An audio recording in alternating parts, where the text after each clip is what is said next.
Hello, mission warrior with DK sir class में आपका स्वागत है। आज हम पढ़ेंगे प्रायद्वीपीय भारत में जो नदियां है हमारे प्रमुख प्रायद्वीपीय भारत अपवातंत्र। ठीक है, तो इसमें हम पहले देखेंगे कि जो इसमें यूज होने वाले वर्ड्स जैसे प्रायद्वीपीय, अंतरिक्ष, द्वीप, खाड़ी और ज्वार नदमुख एस्चुरी और डेल्टा। ठीक है, ये चीजें पहले समझते हैं। ये जो चीजें हैं हम समझेंगे, इसे भी हम समझेंगे मानचित्र से। मानचित्र से क्यों समझना जरूरी है? क्योंकि अगर मैं आपको थ्योरी बताऊंगा कि खाड़ी किसे कहते हैं, अंतरिक्ष किसे कहते हैं, द्वीप किसे कहते हैं, अगर थ्योरी आपको बताऊंगा तो आपको समझ में आएगा, लेकिन आप कुछ टाइम भूल जाओगे। लेकिन आपको मैप से मैं जब बताऊंगा तो आप इमेजिन कर लोगे कि खाड़ी किसे कहते हैं, मतलब ये द्वीप किसे कहते हैं, अंतरिक्ष प्रायद्वीप किसे कहते हैं। ठीक है, और जैसे कि इसमें और एक फायदा आपको मिलेगा कि जैसे आपको बोल दिया गया कि भारत में बहने वाली सबसे बड़ी नदी कौन सी है, तो आप तो 2-3 तरीके से बता सकते हो। या तो आप उसका लेंथ याद रख सकते हो, ठीक है, या तो आप ऐसी थ्योरी रट सकते हो। लेकिन आपने मैप से याद किया है तो आप क्या करोगे, जैसे ये गंगा नदी है तो आपको पता है गंगा नदी का ऐसा ड्रॉ बनाया था अपन ने कि ये स्टेट से, और यहाँ से हमने एक गोदावरी दे दिया, एक कृष्णा दे दिया, तो आप ये यहाँ मैप में देख के बता सकते हो कि सबसे बड़ी नदी कौन सी है। ठीक है, तो आपको तो ये पता है कि यहाँ से गंगा अपवातंत्र है, यहाँ से स्वर्ण ये अपना गोदावरी है, कृष्णा है, कावेरी है, तो उस हिसाब से आप बता सकते हो कि कौन सी नदी बड़ी है। ठीक है, इसी में 2 क्वेश्चन आते हैं, दक्षिण भारत की सबसे बड़ी नदी और भारत की सबसे बड़ी नदी, या तो फिर प्रायद्वीपीय भारत की सबसे बड़ी नदी। आप इन सब क्वेश्चनों को एक साथ पढ़ते हो तो आप कंफ्यूजन ज्यादा क्रिएट होता है। ठीक है, लेकिन आपको पता है कि प्रायद्वीपीय किसे कहते हैं, यहां से जो निचला भाग है हमारा भारत का उसे हम प्रायद्वीपीय कहते हैं। ठीक है, और प्रायद्वीपीय और एक होता है अंतरिक्ष, और ये जो खाड़ी ये डेफिनेशन आपको मैं बताऊंगा अभी। ठीक है, उसके बाद हो जाता अपना ये सागर, महासागर। ठीक, ये सारा चीज हम इसमें पढ़ेंगे। ठीक हो गया, तो अब आइए हम शुरू करते हैं अंतरिक्ष। पहले पढ़ते हैं अंतरिक्ष। ठीक है, ये है अंतरिक्ष, एक है प्रायद्वीप। ठीक है, प्रायद्वीप। ठीक, अंतरिक्ष क्या होता है? जैसे प्रायद्वीप का मतलब समझिए, इसे याद करना नहीं, आपको सिर्फ समझना है। ये देखिए, ये प्रायद्वीप है, ये जो हमारा भारत है, भारत का वह भूभाग जो 3 तरफ मतलब 3 दिशाओं से पानी से घिरा हो उसे प्रायद्वीप कहते हैं। ठीक है, तो हमारा इंडिया है। हम मैप में जब वर्ल्ड मैप में देखते हैं तो इंडिया छोटा सा दिखाई देता है, लेकिन है तो बड़ा भूभाग ना। ठीक है, तो ये हो गया हमारा प्रायद्वीप। अगर यही कोई भूभाग है और वो छोटा है, ठीक है, छोटा वह भूभाग जो 3 दिशाओं से पानी से घिरा है उसे हम कहते हैं अंतरिक्ष। ठीक है, ये डिफरेंस समझ में आ गया आपको, प्रायद्वीप, अंतरिक्ष। ठीक, और एक चीज हम पढ़ेंगे यहाँ पे, आपको पता है खंबात की खाड़ी। ठीक है, खाड़ी किसे कहते हैं?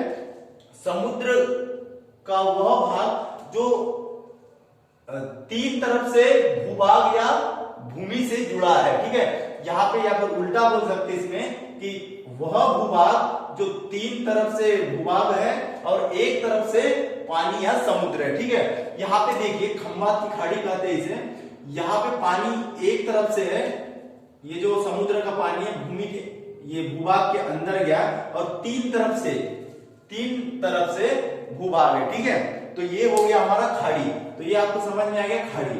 अब द्वीप समझिए, यहाँ पे आपको पता लक्षद्वीप है, अंडमान निकोबार द्वीप समूह, और एक यहाँ पे हमारा एक और यहाँ पे देश है मालद्वीप बोलते हैं। ठीक है, अब ये द्वीप कैसे हो गए?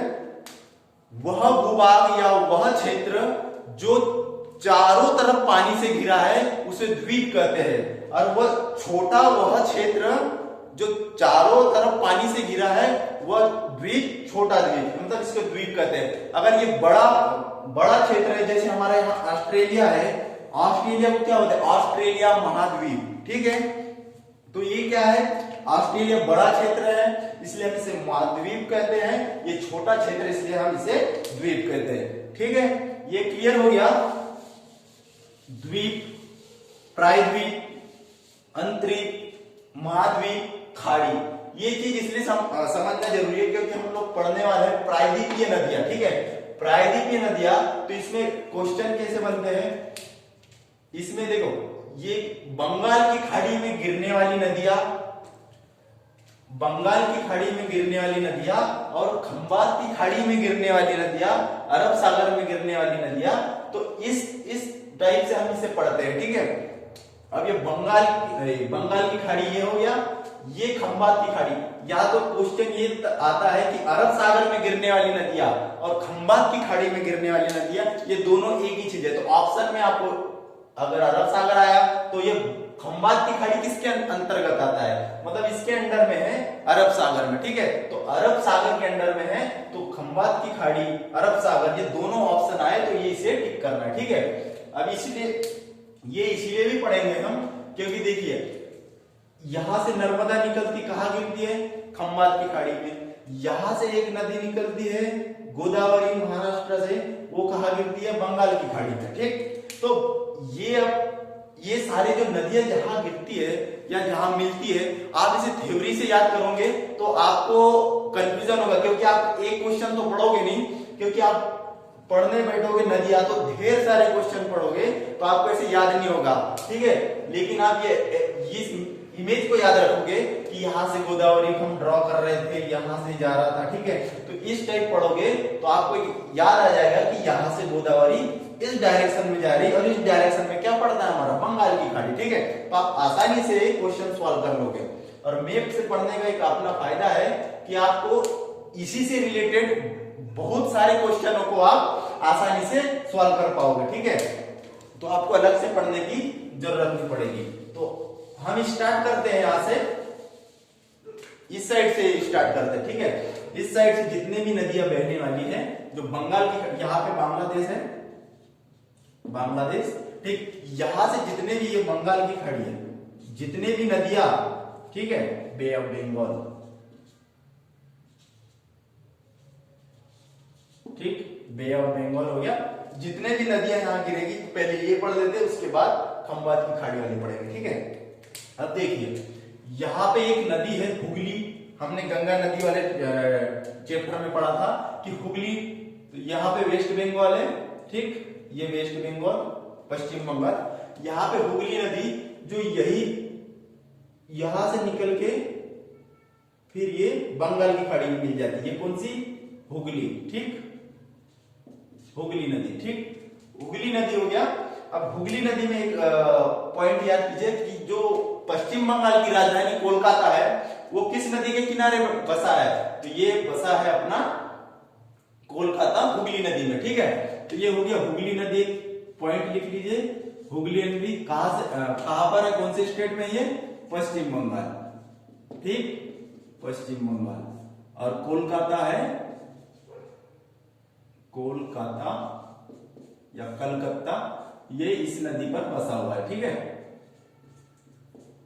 तट पर, हुगली नदी के तट पर, नदी तट पर। ठीक, ये हो गया। अब दूसरी नदी पढ़ते हैं हम, इसी में जो एक नदी मिलती है दामोदर। ठीक है, दामोदर, वेस्ट बंगाल हमने पढ़ा था, यहाँ पे एमपी के बाद सीजी छत्तीसगढ़, और यहां पर पढ़ा था हमने झारखंड। ठीक है,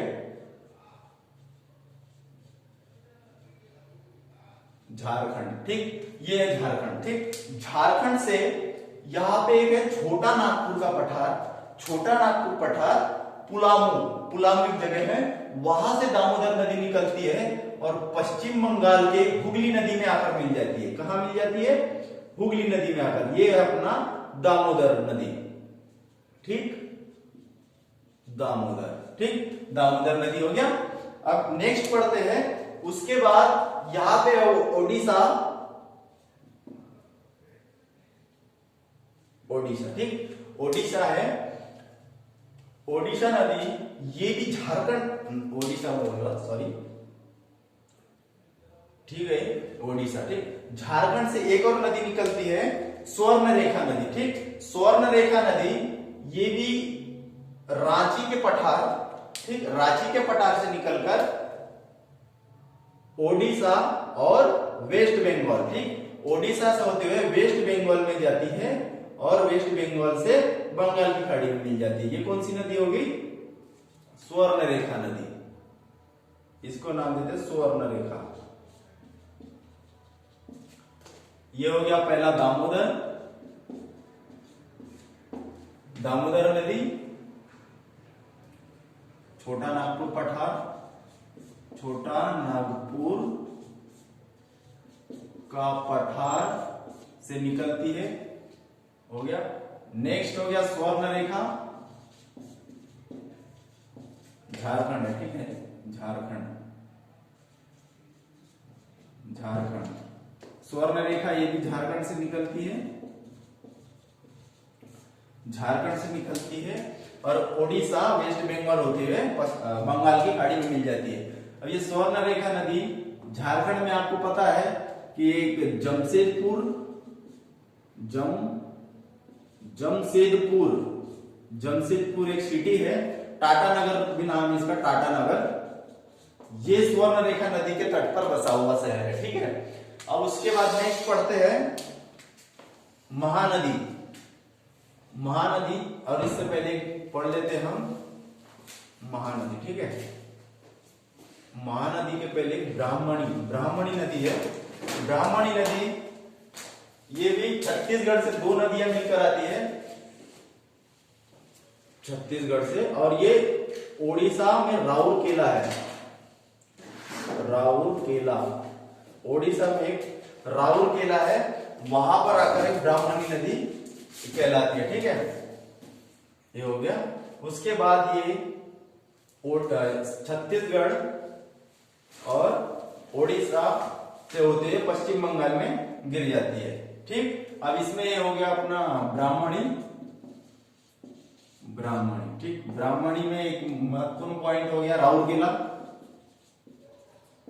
राउरकेला ब्राह्मणी नदी के तट पर बसा है, ये हो गया। नेक्स्ट आ जाते महानदी। महानदी भी छत्तीसगढ़ के रायपुर के निकट सिहावा पहाड़ी से निकलती है, ठीक है। छत्तीसगढ़ रायपुर सिहावा पहाड़ी से निकलती है और ये यहां पर कटक, ओडिशा का एक सिटी है कटक, वहां से होते हुए ये बंगाल की खाड़ी में मिल जाती है। तो अब इसमें महत्वपूर्ण पॉइंट देख लेते हैं महानदी में। महानदी, इसका महत्वपूर्ण पॉइंट देखिए कि ये इसमें सिटी है कटक, और इसमें सबसे लंबा बांध है एक हीराकुंड बांध, हीराकुंड बांध। ये बहुत मोस्ट इंपोर्टेंट क्वेश्चन है, इसे याद रखें, सबसे लंबा है, ठीक है। ये 25.8 किलोमीटर इसकी लंबाई है, और मुख्य बांध जो है, मुख्य बांध, इसकी लंबाई 4.8 किलोमीटर, ठीक है। ये हो गया। अब इसकी महानदी एक बड़ी नदी है, तो इसकी सहायक नदी देख लेते हैं। सहायक नदियां में, सहायक नदियां में देख लीजिए, तेल और एक है जोग, ये दो नदियां हैं, और भी नदियां है लेकिन ये थोड़ी महत्वपूर्ण है, ठीक है। अब ये हो गया सहायक नदियां, महानदी तक हो गए। हम देखिए कि ओडिशा तक आ चुके हैं। इसके बाद नेक्स्ट चलते हैं, ओडिशा के बाद आंध्र प्रदेश, ठीक, आंध्र प्रदेश, फिर जाएंगे तमिलनाडु। तो इसी प्रकार से हम नदियां पढ़ते जाएंगे, ठीक। अब ये हो गया आंध्र प्रदेश में बहने वाली। उसके बाद एक जो हम पढ़ रहे बंगाल की खाड़ी में गिरने वाली, यहां पर एक महाराष्ट्र। अब महाराष्ट्र से नदी निकलती गोदावरी। अब इसका अफवाह तंत्र देखेंगे, ये है गोदावरी, ठीक। ये महाराष्ट्र, MH महाराष्ट्र, इसे रब कर देता हूं।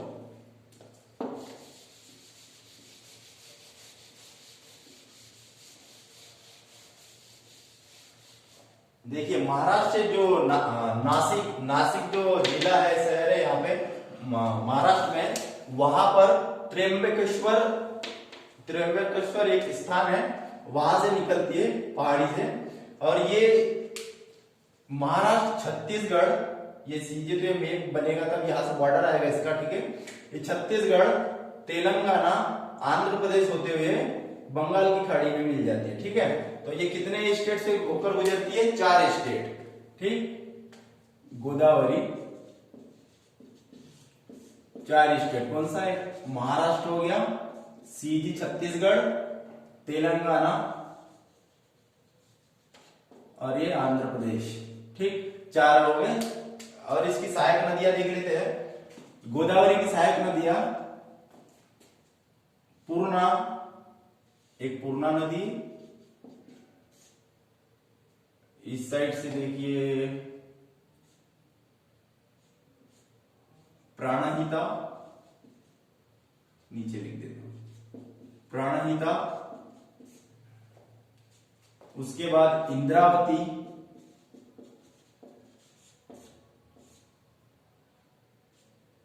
और लास्ट में है सबरी, ठीक। ये हो गई बाई तरफ से मिलने वाली नदियां। और इसी में है पेनगंगा, वर्धा और ये वेनगंगा, ये 3 नदियों से मिलकर ये प्राणहिता नदी बनी है, ठीक। अब ये होगी बाई तरफ से मिलने वाली। अब दाहिनी तरफ से देखते हैं, यहां पे है मंजीरा नदी, मंजीरा, ठीक ठीक। ये हो गई दाई तरफ से मंजीरा। अब देखिए, ये हो गया महाराष्ट्र, छत्तीसगढ़, तेलंगाना और आंध्र प्रदेश। अब आप आसानी से बता सकते हो कि ये जो गोदावरी नदी है कहां कहां से गुजरती है, ठीक है। अगर आपके एग्जाम में आ गया कि ये जो गोदावरी नदी है कौन से स्टेट से गुजरती है, आप आसानी से बता सकते हो कि हमने जो मैप में ये ड्रॉ किया था कि यहां से महाराष्ट्र होते हुए छत्तीसगढ़, तेलंगाना, आंध्र प्रदेश। अगर ऑप्शन आता है कि यूपी, एमपी जो भी है, तो आप आसानी से ऑप्शन देख के भी बता सकते हो, या तो आपको ये तो याद ही हो गया, आराम से बता सकते हो, ठीक है। अब इसमें देख लेते हैं कि प्रमुख इसके तट पे बसे शहर भी देख लेते हैं।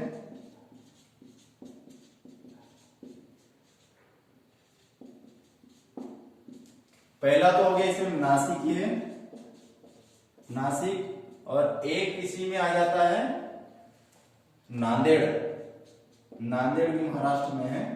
ये 2 शहर है जो वहां उस पर बसे हैं। और आपको पता है कि जो गोदावरी पे जो कुंभ मेला लगता है, ठीक है, भारत का एक प्रमुख मेला है कुंभ मेला, ये भी नासिक में है, ठीक है। क्लोज, ठीक है। तो ये है नासिक। अब ये देखिए, इतना जो आपने पढ़ा इसको आप थोड़ा रब कर या फिर प्रैक्टिस करके भी आप इसको देख सकते हैं कि बड़े आसानी से आपको याद रहेगा। और जब भी ऐसे क्वेश्चंस आएंगे तो आप आसानी से इसको सॉल्व कर पाओगे, ठीक है। धन्यवाद।